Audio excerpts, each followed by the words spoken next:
Bonjour à toutes et à tous, bienvenue sur un nouvel épisode de ma chaîne YouTube consacrée à l'eau alcaline ionisée. Aujourd'hui, on va encore parler des polluants, phtalates, BPA, chlore, radon, plomb. Pourquoi? Parce qu'on va se rendre compte que finalement, tous ces produits chimiques, vous allez le voir, il y en a une dizaine, et bien ils s'invitent quotidiennement dans notre vie de tous les jours sans forcément qu'on en prenne conscience. Alors je vous le rappelle, cette chaîne YouTube ne fait aucune allégation médicale. L'eau alcaline ionisée ne se substitue à aucun traitement médical, quel qu'il soit. Si vous êtes malade, c'est un professionnel de santé qu'il faut rencontrer, qui lui seul pourra poser un diagnostic et vous apporter des solutions.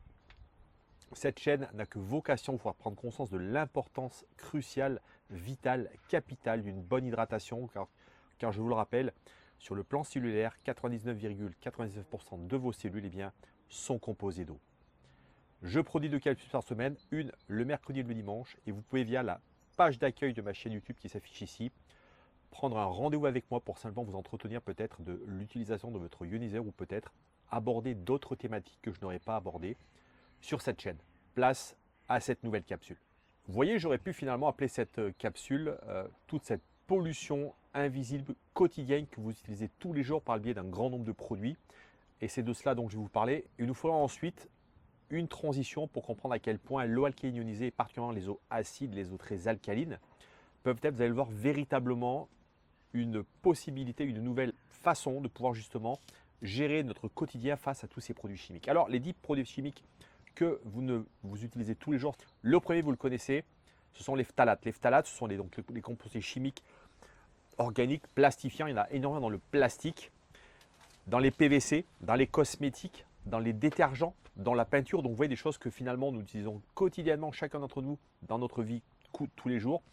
Les dangers aujourd'hui des phtalates, ils sont bien évidemment bien reconnus aujourd'hui. Ce sont des perturbateurs endocriniens, de troubles de la reproduction, du développement et des risques cardiovasculaires. Donc le deuxième, le BPA, le bisphénol A, vous savez, ce fameux plastique qui a été il y a une dizaine, quinzaine d'années, mis en évidence, qu'on a notamment dans les biberons, dont on a interdit sa présence. Où est-ce qu'on en trouve? Je l'ai dit, dans les biberons, les plastiques rigides, les boîtes de conserve. Et donc vous voyez qu'encore une fois, donc des choses que évidemment, tout un chacun, si nous achetons notamment de la nourriture en boîte, eh bien nous en avons à l'intérieur, ou même sur ces fameuses boîtes. Et là encore une fois, facile de comprendre que ce sont eux aussi des perturbateurs endocriniens, risque de cancers hormonaux, des troubles métaboliques et neurodéveloppementaux. Le troisième, c'est le chlore. Alors celui-ci, il est beaucoup plus courant. Pourquoi? Parce que vous le savez, cette chaîne a une thématique de l'eau. Et le chlore, on en a bien sûr dans l'eau du robinet. Pourquoi? Parce qu'il sert évidemment à nous protéger des microbes. Et c'est ce qui a d'ailleurs permis, dans les années 1900-1950, à potabiliser l'eau en France et dans beaucoup de pays. Mais il faut savoir que c'est un élément chimique qu'on appelle des halogènes. Il faut savoir que c'est un perturbateur endocrinien. C'est un puissant oxydant cellulaire. Et là également, on en trouve bien sûr dans les désinfectants. La javel fait partie de la famille des produits chlorés. Donc, il y a évidemment derrière, dans son usage, une irritation des voies respiratoires, formation de sous-produits cancérogènes, risque des réactions toxiques, notamment pour les yeux.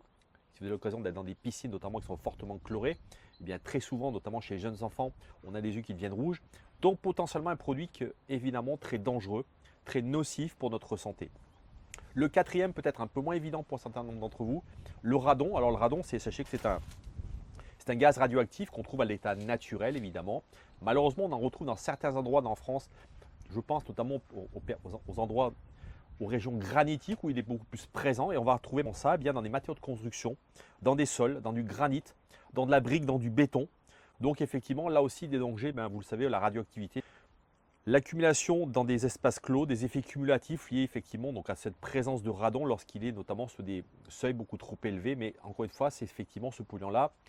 Il convient de vous renseigner notamment dans l'endroit où vous habitez pour savoir si ce radon, on peut le trouver notamment dans tous ces matériaux. Mais également, sachez qu'en France, on a également découvert dans l'eau une présence de radon tout à fait anormale en termes de quantité. Le cinquième, et celui-ci vous le connaissez, j'ai également fait des capsules sur le sujet, c'est le plomb. Le plomb, bien sûr, on en trouve encore aujourd'hui malheureusement dans un grand nombre de canalisations en France, puisque actuellement, je crois que le parc n'est pas encore complètement rénové. Donc c'est un métal lourd, ce qu'on appelle les métaux lourds. Donc ce sont forcément, bien sûr, des choses qui vont se déposer dans le cerveau. Ça crée ce qu'on appelle le saturnisme chez les enfants. Et on le trouve donc dans les sols, je disais tout à l'heure, dans les vieux tuyaux des peintures anciennes, encore dans certains plastiques. Le sixième, ce sont les PFC ou les PFAS, les perfluorocarbures. Et là, il y a eu également récemment une grande polémique, notamment sur ces PFAS, qui sont encore une fois ce qu'on appelle des composés chimiques organofluorés. On en trouve malheureusement emballage alimentaire, revêtement anti-adhésif. D'ailleurs, je vous fais un petit rappel, sachant que les PFAS ont été dans les années 80 aux États-Unis, il y a eu un très grand procès contre une entreprise qui produisait du téflon, puisque donc c'est une entreprise qui malheureusement a empoisonné un grand nombre de gens dans ses usines et également a pollué les nappes phréatiques. Donc les PFAS sont évidemment un produit extrêmement dangereux pour notre santé. Donc ce qu'on appelle les polluants éternels.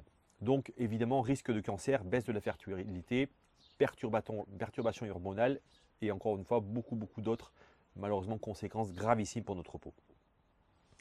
Le septième, ce sont les pesticides, les fertilisants. Alors les pesticides, nous en avons effectivement autour de nous partout. Je pense principalement aux gens qui achètent leurs fruits et légumes dans des filières qui ne sont pas forcément contrôlées, qui ne sont pas bio, ou là effectivement, bien, pour des raisons aujourd'hui de production, de culture, eh bien, massivement on va mettre des herbicides et des pesticides. Et là, encore une fois, bien, ce sont évidemment des choses qui sont nocives pour notre santé, mais ces pesticides, ces herbicides, on en trouve donc sur des produits ménagers, des sprays anti-insectes notamment. Donc, vous savez, lorsque vous êtes en train finalement de pouvoir vous protéger notamment des guêpes, eh bien, sachez que ces sprays-là contiennent très souvent des herbicides parce que ce sont des produits extrêmement puissants pour tuer ces insectes.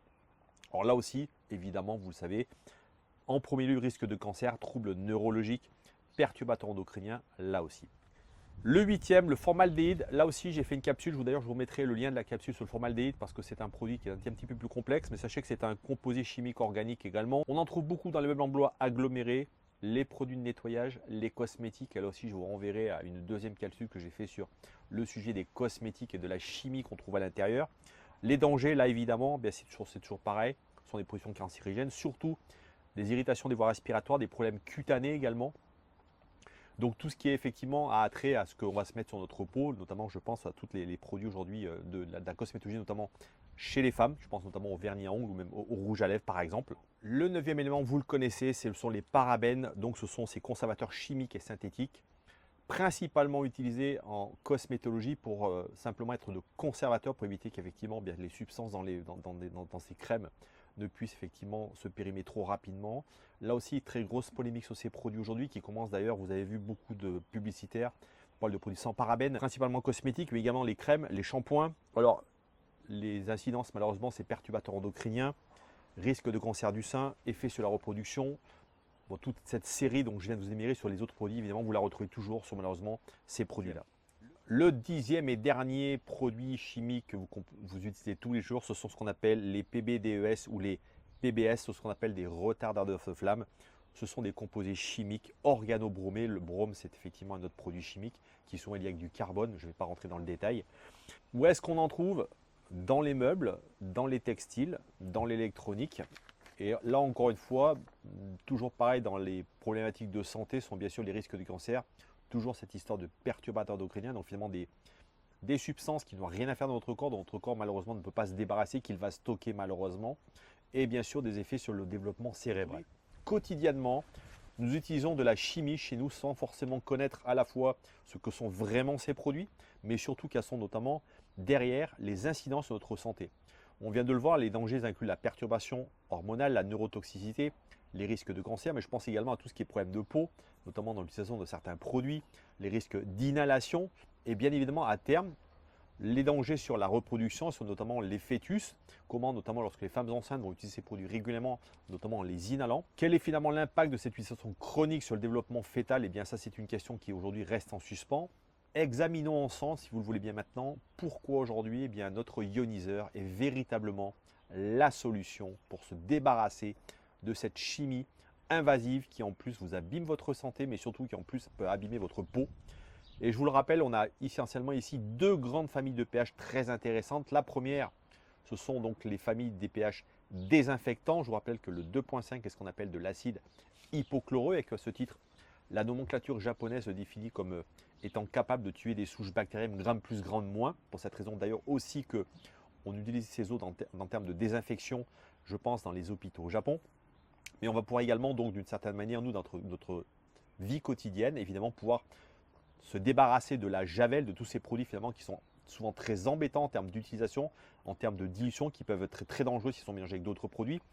Le 2.5 qui est ce qu'on appelle un acide faible, donc qui ne va pas brûler vos doigts. Quel gros avantage il a, c'est que déjà, il ne va pas effectivement poser de problème en termes d'inhalation, mais bien sûr d'utilisation, pas avec vos mains, mais surtout, c'est un produit qui est neutre dans l'aspect rejet dans la nature. Je rappelle que simplement, c'est de l'eau dans laquelle on va simplement rajouter une concentration de sel.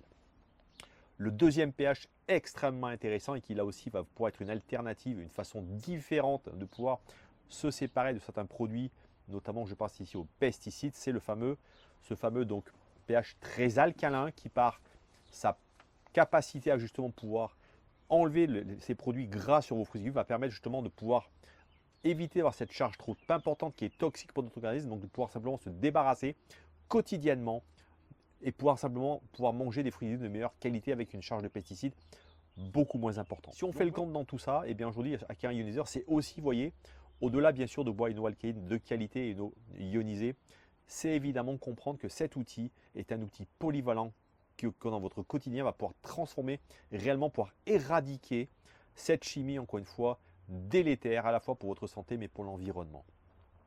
Alors je vous le rappelle, Acarin Ionizer aujourd'hui, c'est simplement pouvoir pendant 60 mois à partir d'un financement à partir de 80 € par mois et au bout de la 6e année ne plus avoir d'argent du tout à dépenser ou en tout cas tellement peu qu'aujourd'hui vous avez commencé à faire des économies à la fois, vous l'avez compris, sur vos produits ménagers, vos produits cosmétiques, tout ce qui va être périphérique à la chimie que vous utilisez dans votre maison.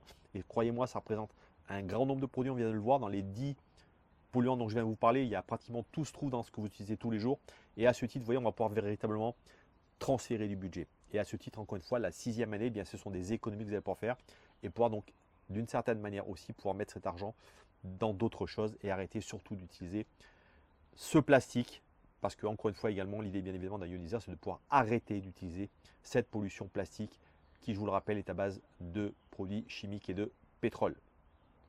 Alors je vous le rappelle, l'eau alcaline ionisée c'est 3 propriétés fondamentales. La première c'est une eau alcaline qui comme un buvard va tamponner l'excès d'acidité de votre corps mais renforcer le niveau de tampon alcalin. La deuxième c'est une eau antioxydante, anti-rouille, qui va simplement permettre à votre corps de se soulager de ce stress oxydatif, de ces radicaux libres qui sont notamment responsables du vieillissement à la fois cellulaire mais également de l'aspect cutané de votre peau. Et la troisième, c'est une eau hexagonale, microstructurée qui par son poids moléculaire va favoriser une hydratation de meilleure qualité et surtout permettre un meilleur nettoyage cellulaire. Je vous dis à très bientôt, prenez soin de vous.